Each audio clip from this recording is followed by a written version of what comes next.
Olá, amigos da TVL, está começando o programa Nossa Gente. Meu convidado hoje é o Dr. Juarez Luiz Nogar. Há mais de 50 anos a serviço da medicina, né, doutor? Esse ano eu estou fazendo 51 anos e meio de medicina. Estou aqui em Blumenau, né? Aqui em Blumenau, menos tempo, né? Não, quando me formei já vim direto para cá. Então essa história toda de profissional, ela é blumenauense? A história toda de Blumenau. Eu vim realmente de Curitiba, né? Até quem me trouxe foi um casado com uma prima minha, o Dr. Gelásio Freitas, que era um médico muito conhecido aqui, me trouxe para cá para ser plantonista do Hospital Santa Isabel, sabe? E eu fiquei realmente dando plantão e achei realmente o hospital espetacular logo de início. Depois eu saí, fui fazer um estágio fora, no Rio de Janeiro. Naquela época era o centro ainda da medicina, né? 50 anos atrás, né? E depois que eu vim para cá, novamente, continuei trabalhando aqui. O senhor se formou, estudou aonde? Eu estudei na Faculdade de Medicina Federal do Paraná, em Curitiba, sabe? E naquele tempo a gente não fazia estágio logo em seguida, não, sabe? A gente primeiro começava a trabalhar, porque havia inclusive muita carência de médicos, né?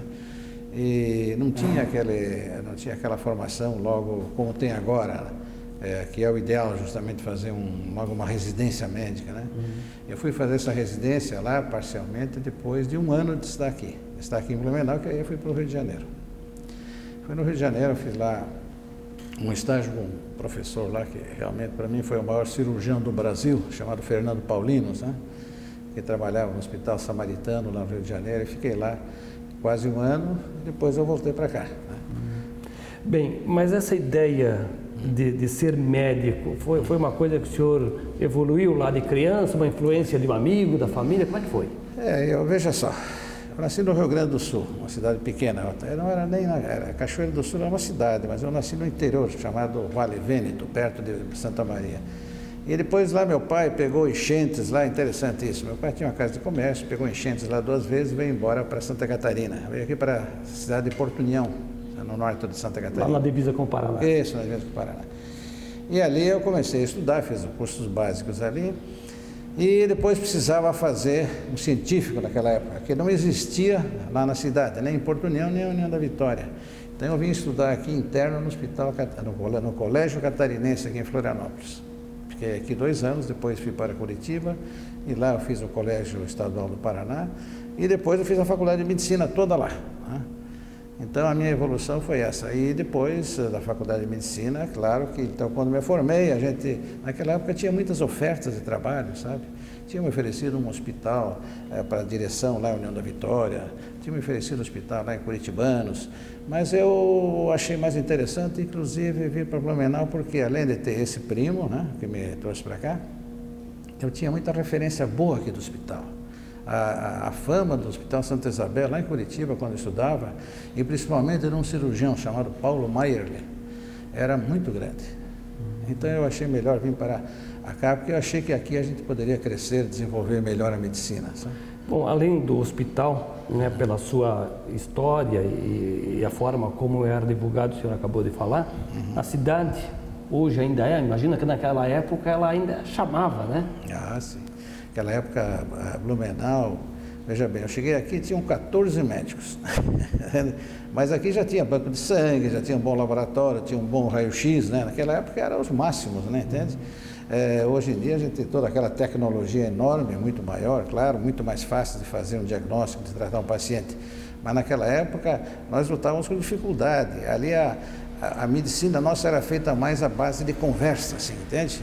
A gente chama de anamnese. A anamnese é uma conversa com o paciente em que você procura explorar todas as queixas dele. Essa maneira de conversar com o paciente, eu acho que até hoje é muito válida, sabe? Que está sendo um pouco deixado de lado por causa da tecnologia, né? O pessoal hoje em dia conversa pouquinho e já pede um exame. Naquela época você ia conversar bastante e o próprio paciente, no final das contas, acabava ele mesmo fazendo o diagnóstico para nós, né? Entende? É interessante isso, é uma maneira de ver a medicina, né? Mas com aquela conversa demorada que a gente tinha, digamos, perguntando todos os detalhes, os mínimos detalhes, a gente sempre conseguia chegar a um diagnóstico razoavelmente bom, apesar de ter pouco amparo laboratorial e complementar, principalmente radiológico. O que o senhor acaba de contar me faz lembrar uma história que minha avó me contava e que eu vi de minha mãe, e aquele médico da família, sabe? O médico que cuida da avó, da mãe, do filho e vai de geração em geração. O senhor deve ter passado por isso? Ah, eu tive muito. Ainda hoje eu tenho netos que eu trato de clientes que eu tratei anteriormente, né? Essa ligação afetiva, assim, realmente é uma coisa muito boa, porque te facilita até você chegar a uma conclusão, a diagnóstica, o que existe às vezes com o avô, com o pai, com o filho, com o neto, tem muita semelhança. E a ligação afetiva que você tem com essas pessoas é muito mais fácil, assim, para você desenvolver um diagnóstico, um tratamento, e a ligação, assim, também é muito boa, sabe? Então, isso realmente traz facilidade até para a gente exercer a profissão. Esse lado humanitário do profissional traz o paciente com certa confiança na segurança. Outra coisa, sabe, você precisa ter um pouquinho para você lidar com o paciente, um conselho que eu sempre dou para todos, né? Que a gente está com tanta vivência depois de 50 anos, mais de 50 anos de medicina. Você sabe que a medicina é muito grandiosa, é muito complexa, né? Ela não é uma ciência exata, né? Então, o que você tem que fazer é ter humildade, ser humilde. Humilde não quer dizer ser humilhado, ter humilhação, coisa assim. Humilde é você saber ter paciência, ter jeito e entender que você não sabe tudo de medicina, que a medicina é muito difícil. Ninguém sabe tudo sobre medicina, sabe? Então, você procura realmente dar tempo, dar tempo bastante para o paciente, conversar bem, procurar esclarecer os detalhes das coisas boas, das coisas complexas, das coisas difíceis. E com isso você cria uma ligação muito, não além de afetiva, também você cria uma ligação de segurança, sabe? Entende? Um vínculo muito forte. Um vínculo forte com o paciente. E eu acho que você ajuda muito mais o paciente assim, sabe? Entende? Acho que com isso você consegue o melhor resultado e o teu paciente fica realmente mais satisfeito também, sabe? E às vezes você querer chegar assim, impingir uma coisa assim, sem você ter muita segurança, é um risco que pode cair. E aí vem aquela história de processos contra médicos, etc. Né? Mas esse método, essa metodologia que o senhor usa, que usou por muitos anos, nós falamos aqui do vínculo, né, na relação paciente-profissional, mas se estabelece também um elo de amizade, né? Ah, sim. A gente teve muitas pessoas muito queridas que a gente teve convivência aqui, sabe? Pessoas muito amigas.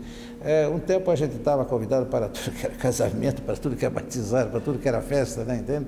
E realmente isso criou um bem-estar, até na vivência pessoal da gente, né?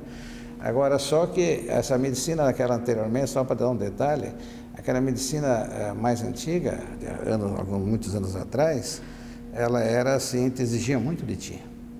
Você precisava estar praticamente, não digo 24 horas, já estava umas 20 horas quase que no hospital. Aqui a gente atendia no consultório dentro do Hospital Santa Isabel. E com isso você ficava muito mais aqui do que em casa. E o que acontecia? Alguém reclamava, né? Entende?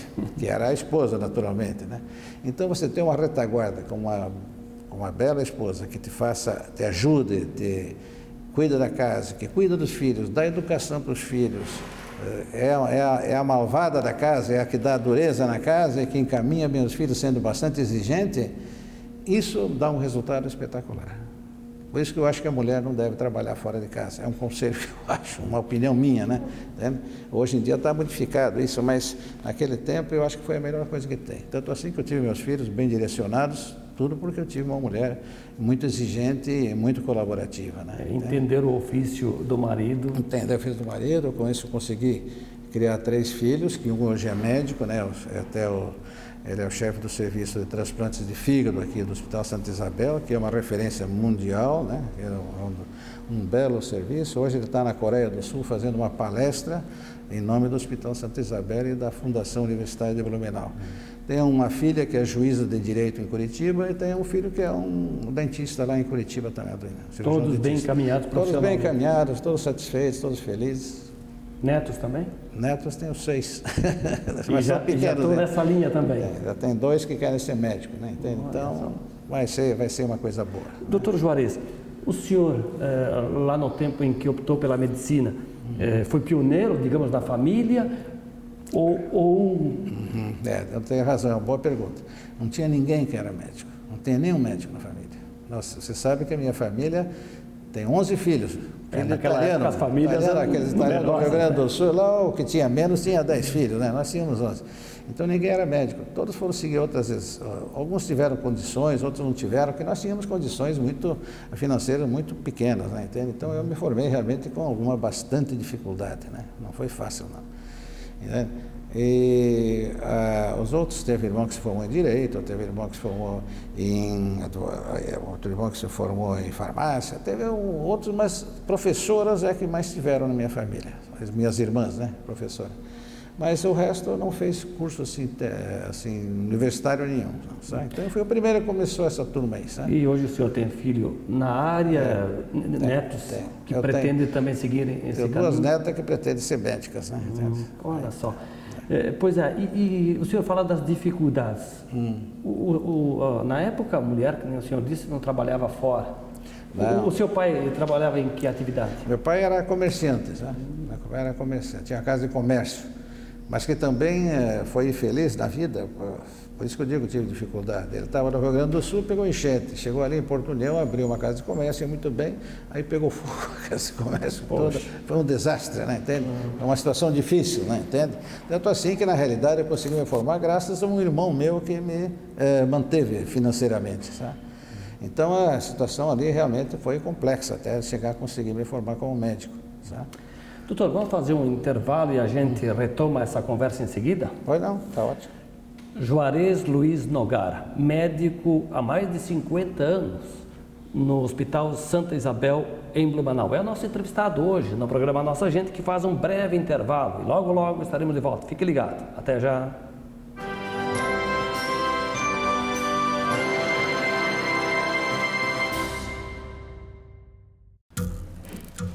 As formas de comunicação mudaram, porém a necessidade das pessoas serem ouvidas continua igual.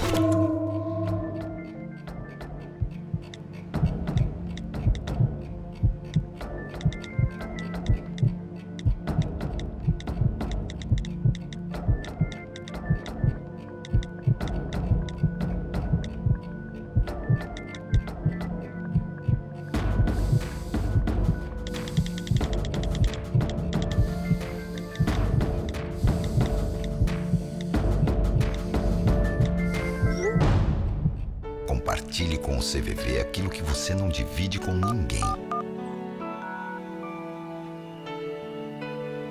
Valorizar a vida, é isso que o CVV faz. Ligue 141 ou acesse cvv.org.br e receba apoio emocional.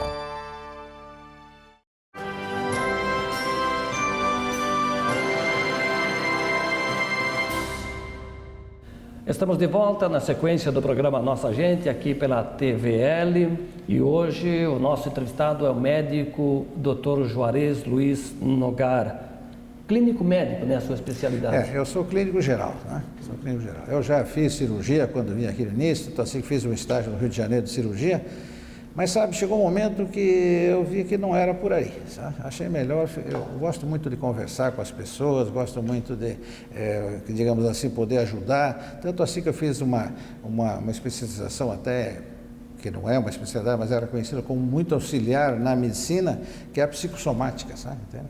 A psicossomática, então, me trouxe uma ajuda fantástica, sabe? Para poder entender melhor o paciente, sabe? Saber lidar bem com o paciente, encaminhar bem o paciente, sabe? Então, essa parte que eu acho que é a mais frequente hoje em dia no consultório médico é a parte de doenças psicossomáticas, sabe? O paciente se queixa de dor no estômago, dor no peito, dor nas costas, dor de cabeça, você vai ver, vai como se assim, digerir bem a coisa toda, o problema todo está num estresse, numa tensão, numa depressão, que é realmente, atualmente, a doença mais comum, não só no Brasil, como no mundo. A Organização Mundial de Saúde chegou à conclusão de que a doença mais frequente no mundo atualmente é a depressão. E o tratamento é uma boa conversa ou tem que ser medicamento mesmo? Tem que ter conversa, porque se você conversa bem, se você orienta bem o paciente, explica para ele bem direitinho, detalhadamente, Aí vem a medicação. Eu acho que a medicação tem que ter, porque existe uma alteração química, sabe? Alterações de substâncias chamadas substâncias do humor, que dão disposição para a pessoa, que dão ânimo, dão energia, dão vontade de fazer as coisas, justamente que o depressivo tem ao contrário disso. Então, você dando a entrada com uma boa conversa, explicando bem a finalidade do medicamento, as pessoas realmente têm uma resposta muito melhor. Mas precisa dar atenção para esse paciente. Ele precisa acompanhar, né? Carinho, né? Isso. Doutor Nogara, o senhor foi professor também na universidade, na FURB, né? Foi. E essa metodologia, esse seu modo de trabalhar, de conversar com o paciente, o senhor procurou passar lá para os seus alunos? Poxa, sabe que às vezes a gente tem os acontecimentos bonitos. Esses dias eu encontrei um médico lá em Camboriú, só para dar um exemplo, né? Toda hora eu encontro alunos que se formaram conosco, né? Esse médico veio me abraçar porque achou que eu fui o melhor professor que teve no 6º ano, não digo de todos os professores, mas no 6º ano, que eu era onde eu dava aula para ele. Ele veio me comentar, disse que eu dava atenção em tudo e que eles aprenderam muito comigo, até não só na maneira científica, sabe? Mas até na maneira de se comportar, de se conduzir e saber, como digo, entender o paciente, ter a empatia com o paciente, que isso eu acho fundamental na profissão médica, como eu digo. Então, esse é um exemplo. Veio lá, mas, meu Deus, ficou uma alegria grande. E olha, e meio eu tenho lá alunos que se manifestam assim. Eu tive já diversos casos, que são reconhecidamente assim, agradecidos porque a gente pôde ajudar, né? Entende? Alguma coisa a gente pôde fazer lá. E eu realmente, dei aula mais ou menos 15 anos lá na FURB, né? Me aposentei depois.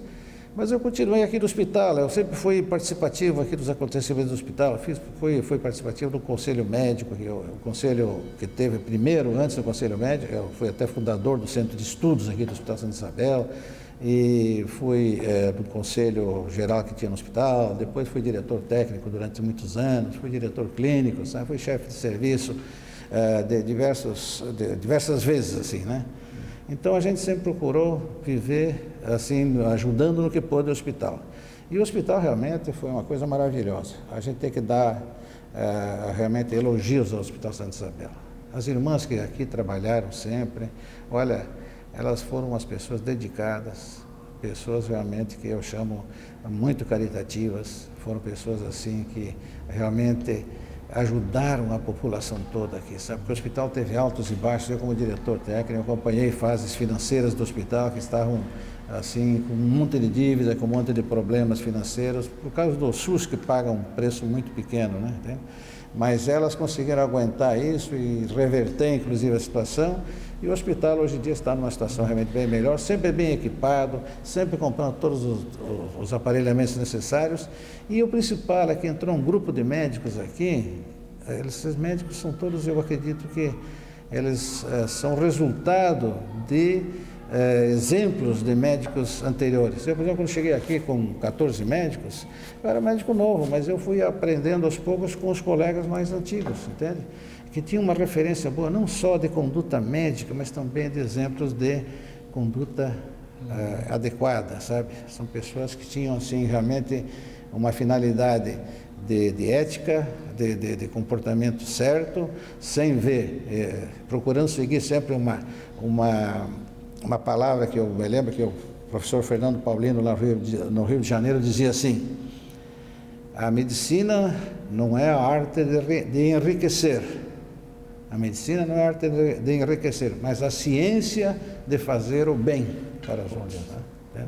Então, quer dizer, eu encontrei um ambiente adequado, o hospital cresceu muito, hoje em dia é referência mesmo, como te digo, nos transplantes aí, é o segundo local de transplantes assim, per capita do Brasil, é aqui. Tá? Eu quero até fazer um parênteses, né, nessa especialidade do hospital. Um deles porque o seu filho trabalha nessa área, como o senhor disse há pouco, né? E o senhor ajudou também a criar esse centro de transplantes, né? Bom, isso foi uma fase bem difícil, aí no ano 2000, aí, 2001, nós estávamos quebrados, o hospital devia 15 milhões de reais, devido justamente àquelas situações que eu falei do SUS pagando pouco. E o hospital continua atendendo, mesmo com déficit. Aí nós estudamos e bolamos uma coisa lá com a irmã, tinha a irmã Sandra, a irmã Ana Luzia, tem o senhor Almoedo, que era o diretor administrativo. Nós começamos a pensar o que nós podíamos fazer mais para, inclusive, ter uma renda maior para o hospital sair daquela situação difícil. Foi aí que nós estudamos e vimos que o setor de transplantes era uma situação que o SUS até pagaria bem, sabe? Paga bem o setor. Aí fomos lá para organizar isso, não foi fácil. Tivemos que ir a Florianópolis diversas vezes, tivemos que ir na Caixa Econômica, tivemos que fazer empréstimo, tivemos que fazer um monte de trajetórias assim, de visitas a tudo que é pessoas, e nunca fomos lá muito facilmente atendidos, entende? Mas conseguimos realmente organizar esse serviço de transplante de fígado. Já existia o transplante de rim aqui já uns anos antes, também ele ia, mas só que era uma média pequena ainda de transplante. Aí, então, conseguimos formalizar esse transplante de fígado, mas não foi fácil, né? Quer dizer, imagina. Aqui adequar todos os anestesistas, adequar os médicos, os cirurgiões, quer dizer, se eram poucos, trouxemos até cirurgião de Curitiba para começar a ajudar aí, né? Que até hoje ele também participa, mas formamos aqui um grupo que, meu Deus, teve uma resposta linda, sabe? Uma resposta maravilhosa. Foi uma coisa que fez o hospital crescer mais ainda, porque essa tecnologia ali trouxe outras consequências, né? Então, trouxe outras cirurgias maiores e outras formas de atividade, né? E no espaço de tempo tão curto, né, desse trabalho, hoje o hospital é a referência em transplantes. Doutor, mais de 50 anos de vida profissional, na condição de médico, de servidor aqui do hospital, o senhor fala até com emoção, com muito carinho, e é natural pela relação médico-hospital. O senhor deve ter muitas e muitas histórias de milhares e milhares de pacientes, né, que foram tratados durante essa caminhada. Meu Deus, se a gente for contar tudo, dá uma novela e mais alguma coisa, certo? Mas só um detalhezinho, quando a primeira vez, é até interessante, eu sempre cito, porque eu quando vim aqui para o Hospital Santa Isabel, em 1964, eu fui contratado como plantonista, né? Entende? Então, foi o primeiro dia de trabalho que eu fui fazer. Eu tinha uma irmã, chamada irmã Luizianes, era uma senhora muito assim, rígida, assim, sabe? Era uma irmã que tinha, inclusive, perdido um braço na Primeira Guerra Mundial, lá na Alemanha, né? Ela era alemã. E eu fui lá, me apresentei a ela me disse, viu lá se eu estava bem vestido, ver se eu estava todo de branquinho, com tênisinha, né? Fez a pesquisa toda. E disse assim, bom, o senhor sabe que aqui tem que se comportar, me deu lá diversas orientações, né, como me comportar. Eu estava falando com ela, de repente, chega uma enfermeira e diz, olha, tem um paciente aí na frente, tem um paciente aqui no pronto-socorro que está com dor no estômago, né? Então eu peguei e disse, opa, vou lá ver. Eu disse, não, vai lá. Mas o senhor não bota a mão no bolso, né? Porque ele fica feio, no bolso do paletó, no bolso do jaleco, né? Entende? O senhor tem que, né? Aí eu falei, bom, só sei que fui lá atender o paciente, era um senhor de idade, assim, que estava ofegante, estava bem cansado, com aspecto assim, de que ele estava muito doente. Aí eu pedi o que havia, a senhora dele junto disse, não, ele está com dor no estômago já faz 3 dias, já foi tratar até no farmacêutico, tinha um farmacêutico famoso aqui perto, que tratava, que tinha estudado para médico e tudo mais, ali em Londres, sabe? Né? E tinha ido num outro médico, em outra cidadezinha do interior, ele vinha lá, parece de perto de Curitibanos, tá? Aí ele está com o estômago, eu digo, bom, então vamos ver. Eu digo, bom, o senhor sobe aqui na escadinha, senta aqui, tem uma escadinha, né, para gente subir na maca, né? Eu digo, o senhor sobe aqui e senta aqui, né? Entende? Eu vou lhe examinar, né? Entende? Aí ele subiu meio ofegante, sentou. Aí eu digo, o senhor faz favor, o senhor tira o paletó, né? O senhor tira o paletó. Ele foi tirar o paletó, daqui a pouco ele caiu duro. Caiu duro. Ele veio um susto danado, primeiro dia de trabalho no hospital, a irmã lá me observando. Caiu duro, rapaz, sabe o que é? Caiu duro. E aí tentamos reanimá-lo, fizemos tudo que é coisa, ele simplesmente parou. Deu parada cardíaca. Não pude nem examinar, não pude nada. Claro que aquela dor que ele dizia que era do estômago aqui, é um infarto, a gente chama depois. Sabe, processo um infarto baixo, né? Infarto diafragmático, né? Que dá dor aqui no estômago, simula uma dor no estômago, mas era um infarto. Ele estava infartado já há mais de 3 dias. Né? E aí ele lá, tentamos reanimá-lo, fizemos de tudo, trouxemos as enfermeiras, tudo correndo, não teve resposta, né? Entende? E a irmã dizendo assim, eu, claro, bem tristezinho, né? O que eu vou fazer? Não pude fazer mais nada. Justamente na estreia, né? Aí vem a irmã e diz, Não, doutor, não se preocupe, o senhor vai ter outros casos iguais. O senhor fez tudo o que devia, foi muito querida ela, né? Assim, mas aí também depois na mas sequência, teve milhares, quantas vidas, né? Não, mas tem muitos casos, a gente atendia no pronto-socorro, você vê, quando vim para cá, eu fiquei um ano inteiro atendendo pronto-socorro, segunda a sexta-feira. Aí sábado e domingo tinha os outros médicos mais antigos, davam plantão. Tinha até um ortopedista aqui que operava até cesariana e operava também apendicite. O ortopedista fazia plantão no sábado e no domingo. É um exemplo de como era a situação naquela época. Mas nós tínhamos pessoas aqui que vinham de Curitibanos, Itajaí, vinha tudo para cá praticamente. Então eu trabalhava segunda a sexta, fiquei um ano aqui, 1 ano e meio, depois chegou um outro anestesista aqui que ele também me ajudou a dar plantão, e depois veio o doutor Romualdo, que foi um outro cirurgião que veio também.